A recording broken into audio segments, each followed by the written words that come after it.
Bienvenue dans la troisième partie du module Introduction à l'Outcome Harvesting.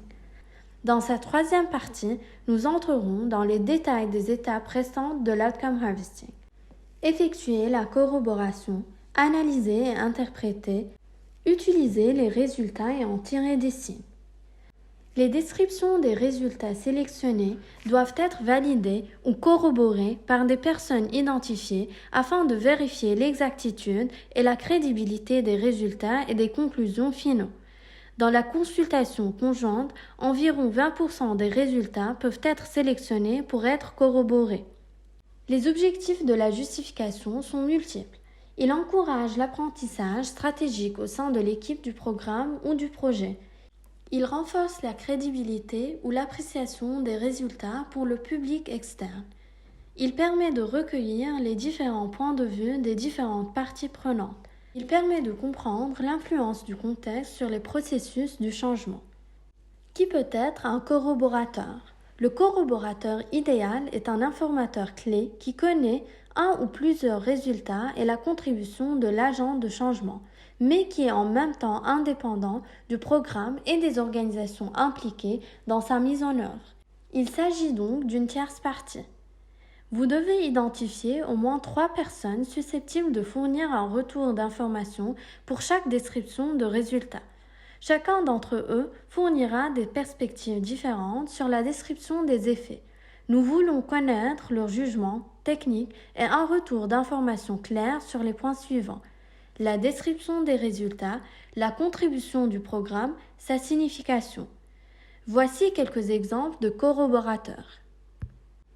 Experts des institutions académiques, alliés stratégiques, les organisations partenaires qui ne pilotent pas le processus mais qui sont néanmoins très investis dans le programme. C'est le cas par exemple lorsqu'il est difficile d'identifier une tierce partie véritablement indépendante. Membres de la communauté, enseignants, travailleurs de la santé, étudiants, jeunes, parents. Les fonctionnaires ou les représentants de la communauté, tels que les chefs traditionnels, s'ils n'ont pas été impliqués dans la mise en œuvre ou l'intervention. Ce modèle est un tableau type que vous pouvez utiliser pour choisir et organiser les corroborateurs et les répartir par résultat. Il peut également être utilisé pour enregistrer les coordonnées des personnes à contacter ou pour ajouter des commentaires supplémentaires. Il existe plusieurs façons d'organiser la corroboration. Il existe différentes méthodes de la sensibilisation et différents outils de communication pour contacter les personnes susceptibles de corroborer les allégations notamment.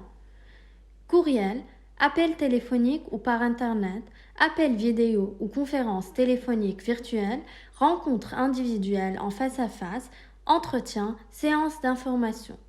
Cette diapositive présente un exemple de formulaire de retour d'information sur la corroboration. Ce formulaire est destiné à être rempli par le corroborateur choisi. Il lui permet d'exprimer son opinion et son expertise sur la description des résultats qu'il a été chargé d'évaluer, sur la contribution du programme et sur l'importance des résultats.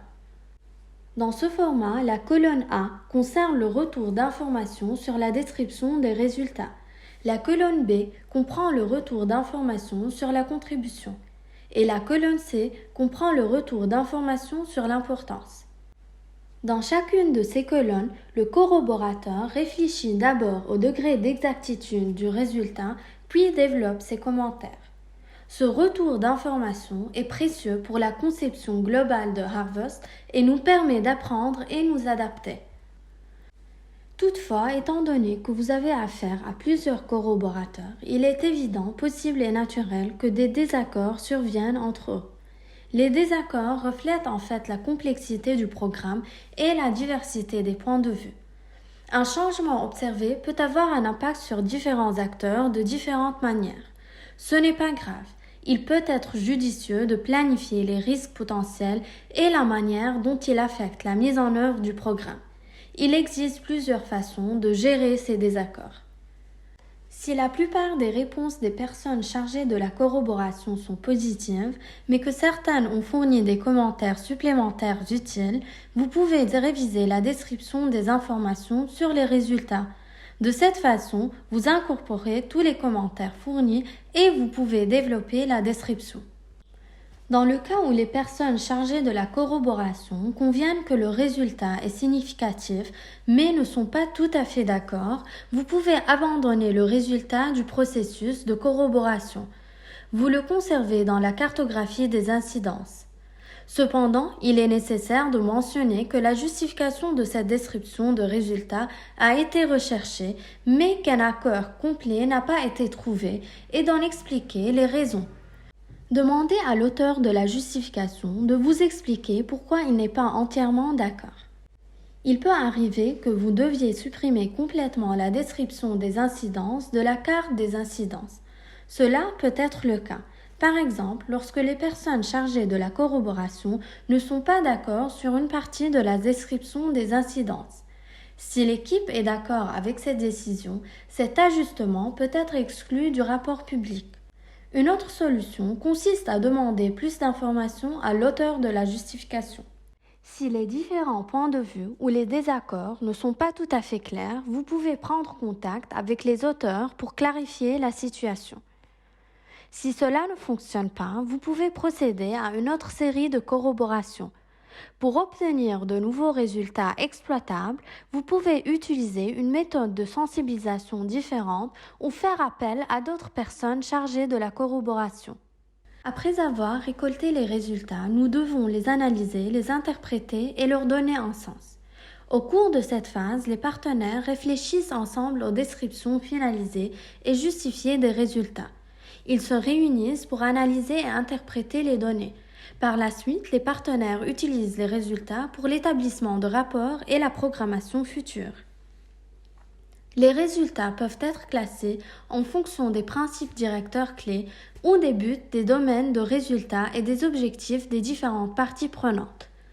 Les descriptions des résultats finaux seront comparées aux résultats initiaux de la théorie du changement du programme. La signification en termes de progrès du programme est discutée et une valeur sera également convenue. Cette étape est généralement réalisée en organisant des sessions de l'outcome harvesting. Celles-ci ont généralement lieu 2 fois par an et alimentent à la fois le rapport annuel et la planification annuelle. Ces réunions renforcent l'aspect participatif de la méthode de suivi et d'évaluation de l'outcome harvesting. Elles contribuent à l'appropriation des interventions du programme et permettent une réflexion commune. À quoi ressemble donc l'analyse et l'interprétation des différents résultats?